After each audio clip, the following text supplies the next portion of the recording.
ইদানিং আমি লক্ষ্য করলাম যে আমি বক্তৃতা দিলেই আমাদের কিছু আমাদের দেশীয় সাংবাদিক তারা এটাকে টুইস্ট করেন, আবার বিদেশি কিছু সরকারি সাংবাদিক আছে, সরকারি বলি আমি ওদেরকে, সরকারি ওরা ওদেরকে সরকারে না নিয়ে গভর্নমেন্ট ভুল করে ফেলছে আর কি। এই গভর্নমেন্টের উচিত ছিল তাদেরকে সরকারে নেওয়া।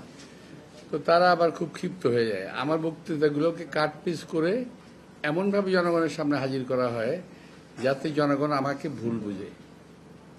এই জন্য এখন বক্তব্য দিতে একটু খুব হিসাব করে দিতে হয়।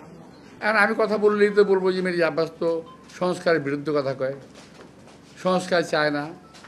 আরে ভাই না, আমাদের জন্য, নির্বাচনের জন্য, দেশের জন্য, দেশের মানুষের জন্য যেই সংস্কারটুকুর প্রয়োজন আমরা সেই সংস্কারটা চাই। শোনেন, আমি আপনাদের উদ্দেশ্যে বলতে চাই, যারা ভাই আমার বাইরে আছেন, যারা বিশেষ করে এই যে ইউটিউবার যারা আছেন, আপনারা যারা আছেন, আপনাদের প্রতি সম্মান রেখেই বলতে চাই, ভাই আমরা রাজনীতি ছেড়ে দেবো, আপনারা একটু দেশে আসেন। আপনাদের অনেক জ্ঞান, আপনাদের অনেক বুদ্ধি, আপনাদের জ্ঞান বুদ্ধি আমাদের অনেক প্রয়োজন। আপনারা দয়া করে দেশে আসেন, বুদ্ধি দেন।